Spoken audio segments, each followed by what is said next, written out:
আসসালামু আলাইকুম। সকলকে স্বাগতম জানাচ্ছি সরলরেখা অধ্যায়ের আরেকটি নতুন ক্লাসে।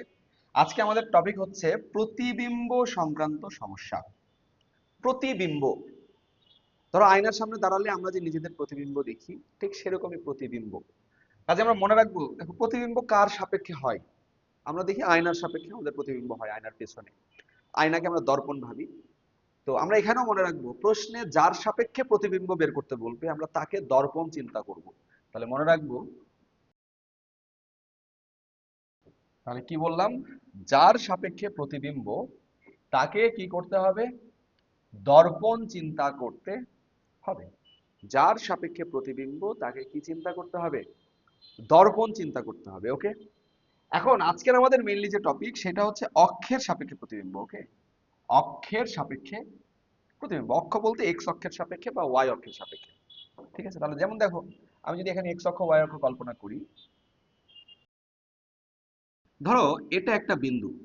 ওকে, এটা একটা বিন্দু। আমরা এক্স অক্ষের সাপেক্ষে এটার প্রতিবিম্ব নির্ণয় করব। আমরা কি করব, এক্স অক্ষের সাপেক্ষে। তাহলে এক্স অক্ষের সাপেক্ষে আমি বলেছি যার সাপেক্ষে প্রতিবিম্ব তাকে দর্পণ চিন্তা করতে হবে। তাহলে আমি যদি এক্স অক্ষের সাপেক্ষে প্রতিবিম্ব বলি, তাহলে এক্স অক্ষকে আমরা কি করব বলো, দর্পণ চিন্তা করব। কারণ আমি এই বিন্দুটার স্থানাঙ্ক ধরে নিচ্ছি এক্স কমা ওয়াই। তাহলে এটার স্থানাঙ্ক এক্স কমা ওয়াই মানে কিন্তু আমি বলতে পারবো এই এতটুকুর মান কত বলো, এক্স। আর এই এতটুকুর মান কত, এতটুকুর মান হচ্ছে ওয়াই। ওকে, এখন এক্স অক্ষের সাপেক্ষে প্রতিবিম্ব, প্রতিবিম্ব মানে বলো এটা যদি আয়না হয়, তুমি যদি এখানে দাঁড়াও, তোমার প্রতিবিম্ব কি ঠিক এখানে হবে না, আয়নার পেছন দিকে? তাহলে এখানে হচ্ছে আমাদের প্রতিবিম্ব। আচ্ছা, তুমি এভাবে ভাবো, তুমি আয়না থেকে তুমি যত দূরে, তোমার প্রতিবিম্বটাও কি আয়না থেকে ঠিক ততটুকুই দূরে না? আয়নার ভেতরে কি ঠিক ততটুকুই দূরে থাকবে? তাহলে এখান থেকে এইটুকুর দূরত্ব যদি ওয়াই হয়, তাহলে আমি কিন্তু বলতে পারবো যে আমার এই যে এখান থেকে এই যে নিচের প্রতিবিম্বর যে দূরত্ব, সেই দূরত্বটাও কত ভাইয়া, ওয়াই। আচ্ছা, এতটুকুর কি কোনো চেঞ্জ হবে? এতটুকু তো এক্স থাকবে। তাহলে এক্স কমা ওয়াই, কিন্তু ওয়াই কোন দিকে, নিচের দিকে, তাহলে কি হবে, ঋণাত্মক দিকে। তাহলে এক্স কমা মাইনাস ওয়াই। ওকে, তাহলে দেখো যখন আমি এক্স অক্ষের সাপেক্ষে প্রতিবিম্ব চিন্তা করছি, তখন এক্স কিন্তু এক্সই থাকছে, ওয়াই এর জায়গায় কি করতে হচ্ছে, মাইনাস ওয়াই বসাতে হচ্ছে। তাহলে আমি মনে রাখবো, যখন আমি এক্স অক্ষের সাপেক্ষে প্রতিবিম্ব বের করব, তখন আমি ওয়াই এর স্থলে কি করব, মাইনাস ওয়াই বসাবো। তাহলে তাহলে এক্স অক্ষের সাপেক্ষে প্রতিবিম্ব নির্ণয়ের জন্য ওয়াই এর স্থলে মাইনাস ওয়াই বসাতে হয়। এবার আসো, আমি যদি ওয়াই অক্ষের সাপেক্ষে এই বিন্দুটার প্রতিবিম্ব বের করতে চাই, এতটুকু এক্স, এটার স্থানাঙ্ক ধরে নিলাম এক্স কমা ওয়াই। তাহলে আমি তো বলতেই পারবো যে ভাই এতটুকু তো আমার এক্স, আর এতটুকু কি আমার ওয়াই। ওকে, আচ্ছা এতটুকু এক্স মানে এতটুকুও কি বলো, এক্স। এতটুকুও কি এক্স। এখন যেহেতু ওয়াই অক্ষের সাপেক্ষে প্রতিবিম্ব, তাহলে এইটাকে কি ভাববা, ওয়াই অক্ষকে দর্পণ ভাববা। তুমি বলো, তুমি এখানে দাঁড়ালে, এটা আয়না হলে, দর্পণ হলে তোমার প্রতিবিম্ব কি ঠিক এখানে থাকবে না?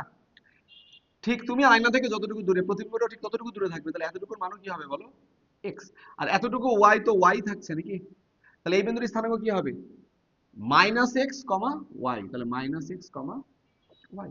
তাহলে আমি দেখতে পাচ্ছি এক্স কমা ওয়াই বিন্দুর ওয়াই অক্ষের সাপেক্ষে প্রতিবিম্ব হচ্ছে কি, মাইনাস এক্স কমা ওয়াই। তাহলে আমি সহজ কথা বলতে পারবো যে ওয়াই অক্ষের সাপেক্ষে প্রতিবিম্ব নির্ণয়ের জন্য এক্স এর জায়গায় আমি জাস্ট মাইনাস এক্স বসাবো, ওয়াইটাকে কিন্তু সেম রাখবো। তাহলে তাহলে আমি দেখতে পাচ্ছি যে এক্স অক্ষের সাপেক্ষে এক্স কমা ওয়াই বিন্দুর প্রতিবিম্ব হচ্ছে এক্স কমা মাইনাস ওয়াই। আবার আমি দেখতে পাচ্ছি এক্স কমা ওয়াই বিন্দুর ওয়াই অক্ষের সাপেক্ষে প্রতিবিম্ব হচ্ছে মাইনাস এক্স কমা ওয়াই। সেখান থেকে আমি সিদ্ধান্ত নিলাম যে এক্স অক্ষের সাপেক্ষে প্রতিবিম্ব নির্ণয়ের জন্য ওয়াই এর স্থলে মাইনাস ওয়াই বসাতে হয়, আর ওয়াই অক্ষের সাপেক্ষে প্রতিবিম্ব নির্ণয়ের জন্য এক্স এর স্থলে মাইনাস এক্স বসাতে হয়। তাহলে ভাইয়া ছোট দুটো এক্সাম্পল দেখো, ওয়াই অক্ষের সাপেক্ষে minus three comma minus two বিন্দুর প্রতিবিম্ব বলছে কার সাপেক্ষে, ওয়াই অক্ষের সাপেক্ষে। তাহলে এক্স এর স্থলে মাইনাস এক্স বসাবা। তাহলে এক্স কত, এইটা, এর চিহ্নটা উল্টে যাবে, তাহলে মাইনাস এক্সটা কি, মাইনাস থ্রিটা কি হয়ে যাবে, প্লাস থ্রি হয়ে যাবে। আর ওয়াই এর মানটা কিন্তু সেম থাকবে, তাহলে থ্রি কমা মাইনাস টু, এটাই হবে আমাদের অ্যান্সার। এরপরে আসো, এক্স অক্ষের সাপেক্ষে এই রেখার প্রতিবিম্ব, যেটাই বলুক না কেন, কি বলেছিলাম, এক্স অক্ষের সাপেক্ষে যখন প্রতিবিম্ব, তখন ওয়াই এর স্থলে কি করবা, মাইনাস ওয়াই বসাবা।